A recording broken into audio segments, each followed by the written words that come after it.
बस्ती है मस्तानों की दिल्ली दिल्ली, गली है दीवानों की दिल्ली 6। बस्ती है मस्तानों की दिल्ली दिल्ली, gally है दीवानों की Delhi 6। Imagine l'écart d'un paysage qui te submerge. Pas à pas tu pénètres dans cette atmosphère. Tel une sphère qui t'aspire. Toi tu regardes ce qui t'inspire. Bala bala वीरों से दिल्ली दिल्ली, bala bala। अली भैया की सुबह सुबह तंदूरी वाली चाय, नथुलाल के गर्म गर्म समोसे, ये तो अपने आप में खूबी है। फ़ोन पे कबूतर की बीट या बगल वाले अंकल के 4-5 टिश्यू और पानी वाला मीट, सूट की दुकान और पुराने मकान, ये है दिल्ली 6 की पहचान। जीसन मैरी कॉलेज के विद्यार्थियों द्वारा किया गया यह परियोजना कार्य अलग अलग पाठ्य सामग्रियों और व्यक्तिगत रूप से एकत्र की जानकारी के आधार पर किया गया एक मौलिक प्रयास है।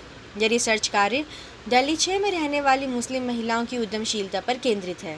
दिल्ली 6 ऐतिहासिक, आर्थिक, सांस्कृतिक दृष्टि से समृद्ध स्थान है, इसलिए इन महिलाओं का कार्य क्षेत्र एक ऐसे स्थान से होने के कारण हमें इनके जीवन से संबंधित कई नए आयामों का पता चला है।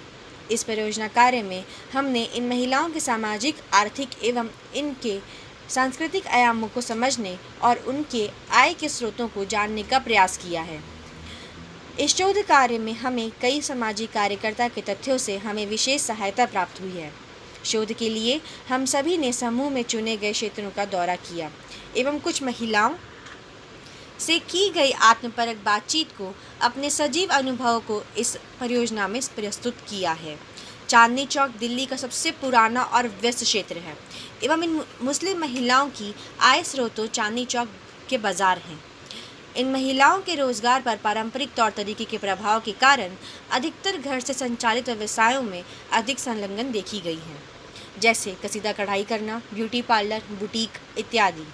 इस परियोजना कार्य का मुख्य लक्ष्य इन महिलाओं के जीवन की परिस्थितियाँ, व्यवसाय के प्रकार एवं इनके कार्य में आने वाली चुनौतियों से आप सभी को अवगत कराना है।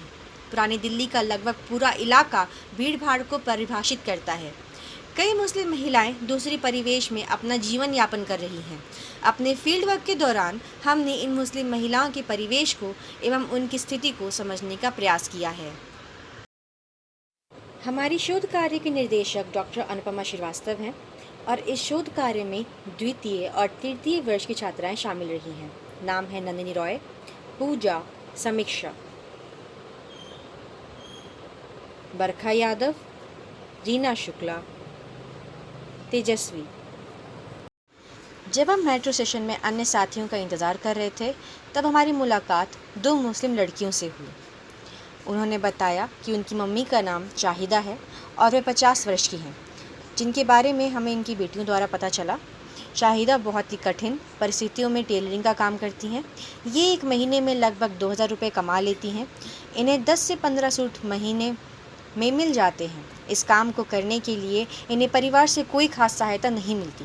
शाहिदा अपने पति के बुरे व्यवहार को सहने पर विवश है, पर उनकी बेटी दिल्ली यूनिवर्सिटी टीचिंग कोर्स करके नौकरी तलाश रही है।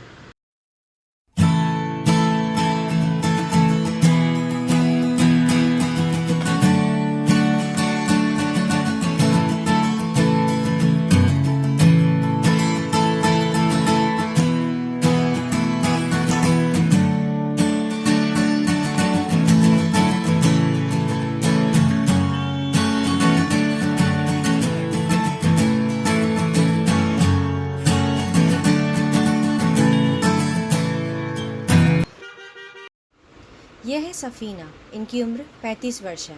सफ़ीना दक्षिणी दिल्ली के भगवान नगर के मार्केट में सुहासना नामक बुटीक चलाती है। ये मूलतः बिहार के भागलपुर की है। ये 9 साल से अपना बुटीक संभाल रही हैं। इनकी आमदनी 1.5 लाख रुपए प्रति माह है। सफ़ीना बताती हैं कि इनके परिवार में बंदिशें थीं, जैसे कपड़ों को लेकर पाबंदियाँ, घर से बाहर नहीं जा सकती थीं, परंतु इनके परिवार ने, इनके पति ने इन्हें आर्थिक रूप से इनके व्यवसाय के लिए हमेशा सहायता की। साथ ही सफ़ीना को कभी कभी समाज की संकीर्ण सोच का शिकार होना पड़ता है, क्योंकि लोगों की सोच मुसलमानों को लेकर अभी भी सीमित है एवं ये स्वयं भी कुछ सामाजिक रूढ़ियों का समर्थन करती हैं। हैं उनको कुछ कहना हो कि वो कैसे। मैं तो यही कहूँगी, मैं तो सच कह रही हूँ कि एक बार के लिए लिहाज में रहकर, बड़ों की इज्जत के साथ, फैमिली को साथ में लेकर और उनको बनाकर उनको जरूर आगे बढ़ना चाहिए। ये नहीं सोचना चाहिए, अब करना जरूर चाहिए, क्योंकि अभी की एज निकल जाएगी, जवानी की एज निकल जाएगी, जब बच्चे सेट हो जाएंगे ना तो उनके पास सिर्फ पछताने के अलावा और कुछ नहीं, फिर वो परेशानी रहेंगी कि यार तभी कुछ कर लेंगे। तो मेरा भी यही सोच है कि अभी भले थोड़ी मुश्किलें आ रही हैं, पर जब आने वाले 40 साल की जब मैं हो जाऊंगी, 40-45 साल की, तो ये लगेगा कि हाँ भाई मैं भी कुछ करे, मैंने भी लाइफ में कुछ तो किया है, तो छोटा सा नाम ही बनाया पर बनाया तो है। योजना अनुसार हम चावड़ी बाजार से गली ए कासिम पहुंचे, जहां हमारी मुलाकात शाहीन बेगम से हुई। शाहीन बेगम की उम्र 54 वर्ष है। इनकी रिहाइश गालिब के ससुराल पक्ष की है। शाहीन का पैतृक घराना मूल रूप से दिल्ली से ही संबंधित है। शाहीन जी के परिवार में 4 सदस्य हैं। शाहीन खुद एक शिक्षित महिला हैं। शाहीन ऑरिफ्लेम स्वीडन कॉस्मेटिक्स में वितरक का काम करती हैं। यह एक विदेशी ब्रांड है एवं इसके प्रोडक्ट्स की भारत में अच्छी बिक्री होती है। इनकी आमदनी 6,000 से 9,000 तक है। ये लगभग 22 वर्ष से इस काम को कर रही हैं एवं अपने परिवार की आर्थिक सहायता कर रही हैं। इनके फैसलों पर परिवार का हस्तक्षेप भी देखने को मिलता है। उनसे हुई बातचीत से यह पता चलता है कि उनके कार्य संबंधित फैसलों में परिवार की राय की एक अहम भूमिका रहती है।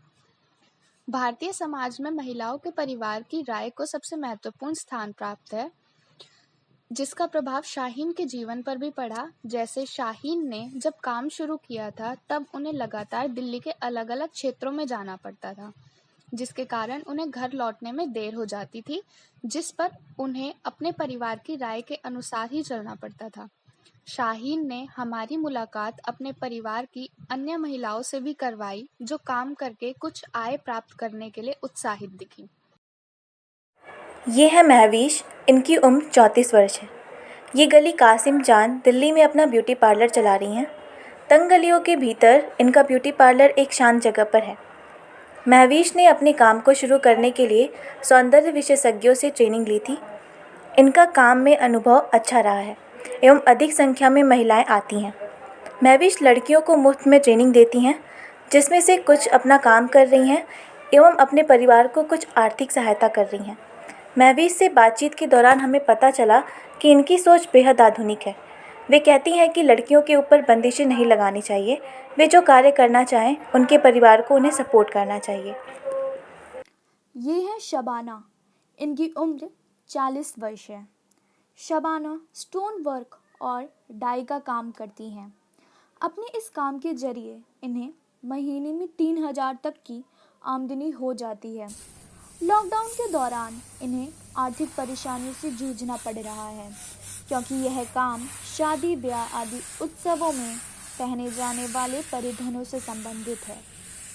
एक पीस पर स्टोन वर्क करने के इन्हें केवल 3 रुपये मिलते हैं। इनके पति की मृत्यु हो चुकी है, लेकिन इतनी कठिनाइयों के बाद भी इन्होंने एक लड़की को गोद लिया है और उसे पढ़ा रही हैं। इनकी 3 संतानें हैं। उनमें से एक एडिटर है और एक होटल मैनेजमेंट का कोर्स कर रहा है। शबाना ने अपने ऊपर समाज की रूढ़ियों एवं उनके कुप्रभाव अपने ऊपर डाले हैं।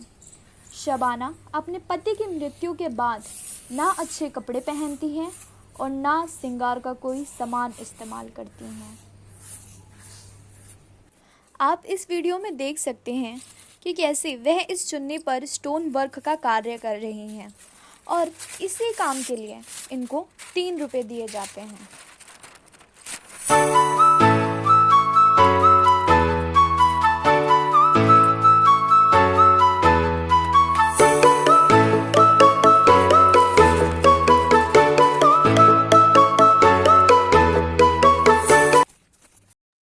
सबीना हस्तसाल कृष्ण कॉलोनी में छोटा सा सिलाई का काम करती हैं। ये 20 वर्ष की हैं। सबीना के परिवार की आर्थिक स्थिति सही नहीं है। इनके पिता ऑटो चालक हैं।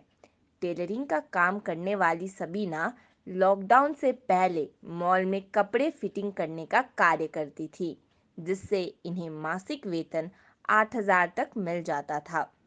परंतु महामारी के दौरान इन्हें ये काम छोड़ना पड़ा। अब घर से ही सिलाई का काम करती हैं। आस पड़ोस से ऑर्डर आने के कारण अधिक आय नहीं हो पा रही है। सबीना को घर से बाहर जाने की पूर्ण स्वतंत्रता नहीं है। घर से बाहर जाने में उन्हें परिवार की ओर से बंदिशें देखने को मिलती है। सबीना के सामने मुख्य चुनौती ये थी कि इनके आसपास सिलाई सीखने का औपचारिक संस्थान नहीं था। इस शोध कार्य को करते हुए हमें काफ़ी नई चीज़ें सीखने को मिली और कई चीज़ों पे नए तरीके से सोचने का आयाम मिला। जब हमने यह कार्य शुरू किया तो शुरू में काफ़ी दिक्कतें आ रही थी। सबसे बड़ा संघर्ष तो यह रहा कि कोविड और लॉकडाउन की वजह से हमें ज़्यादातर ऑनलाइन मोड पर निर्भर रहना पड़ता था, लेकिन परिस्थितियाँ जल्दी ठीक हो जाने से हमने फील्ड वर्क करना भी शुरू कर दिया। फील्ड वर्क में हमने दिल्ली 6 के एरिया को कवर किया।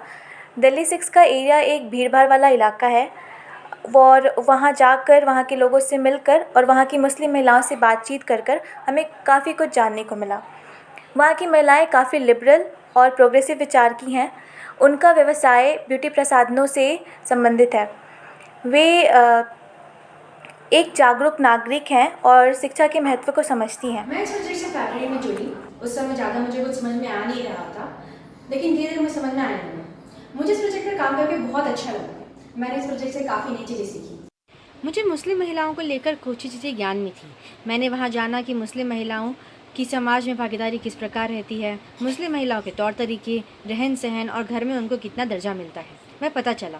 मैंने यह भी जाना कि उनके परिवार में उतने बंदिशें नहीं हैं जितना हमें धारावाहिक सीरियल के द्वारा दिखाया जाता है। जैसे वह घर से निकल सकती है एवं बुर्का पहनना और ना पहनना उनकी विकल्प है।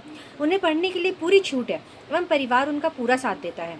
उनके ऊपर पति की इतनी बंदिशें नहीं हैं जितना हमें धारावाहिक के द्वारा दिखाया जाता है। अतः मैंने मुस्लिम महिलाओं के बारे में पुरानी मतलब किसी के द्वारा कहे गए कुछ बातें, जैसे कि वह पति के नीचे ज़्यादा दबकर रहती हैं, उनको बुर्का पहनना जरूरी है एवं वह घर के बाहर नहीं निकल सकती हैं, पढ़ने नहीं जा सकती हैं और परिवार उन्हें पूछता भी नहीं। यह सब हमें धारावाहिक के द्वारा मुस्लिम महिलाओं के बारे में जानने को मिलता था। लेकिन अब उस पुराने दायरे को छोड़कर प्रोजेक्ट करते समय एक नया दायरा को देखने को मिला। जब हम वहाँ से निकल रहे थे तब पैड्स सामने एक आदमी बेचते हुए नज़र आया। तब वहाँ पाया कि यहाँ पर लड़कियों को पैड्स ब्लैक पॉलीथीन में दिया जाता है, पर वहाँ सामने ही लड़कियों को बेच रहा था। इससे यहाँ पर दिखता है कि वे कितने खुले विचार के हैं। आप सभी को मेरा नमस्कार। मैं समीक्षा, हिंदी विशेष तृतीय वर्ष की छात्रा, आप सभी के समक्ष अपने द्वारा किए गए रिसर्च फील्ड वर्क एक्सपीरियंस को साझा करना चाहूँगी। सर्वप्रथम मैं अपनी professor doctor Anupama Srivastava ma'am को धन्यवाद करना चाहूँगी कि उन्होंने मुझे इस काबिल समझा और ये रिसर्च फील्ड वर्क करने का अवसर प्रदान किया। धन्यवाद मैम। मेरा एक्सपीरियंस, मेरा अनुभव सबसे ज़्यादा अलग है। वैसे सबके अनुभव बहुत ही अलग हैं, बट मेरे अनुभव कुछ ज़्यादा ही अलग है। जब मैं प्रथम दिन फील्ड वर्क करने गई थी तो मेरे फ़ोन पे कबूतर ने बीट कर दिया था।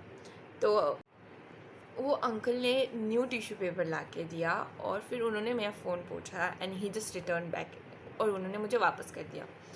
तो वो अनुभव बहुत ही अच्छा था कि अच्छा उन्होंने ऐसे सिचुएशन में उन्होंने मदद किया और न्यू टिश्यू पेपर ला के देना बहुत अलग बात है।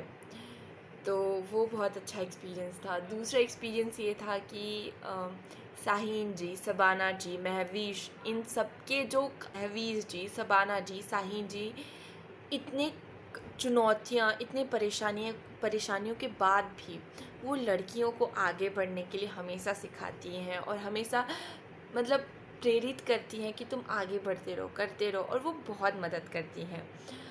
जो तीसरा चीज़ था वो है कि जब हम पीरियड्स में जो तीसरा अनुभव था वो बहुत ही ज़्यादा अलग था।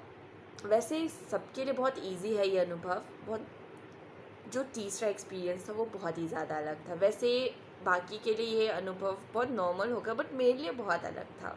वहाँ पे स्टॉल्स पे पैड्स बिक रहे थे and I was so happy because अभी तक भी एक माइंडसेट है कि हमें छुपा के पैड्स दिए जाते हैं, और वैसे कम्युनिटी में जाके ओपन अपनी पैड्स बेचना, हैट्स ऑफ भाई, हैट्स ऑफ। बिकॉज़ एक कंफर्ट लेवल हर एक को चाहिए होता है two by something like that. So that was very nice.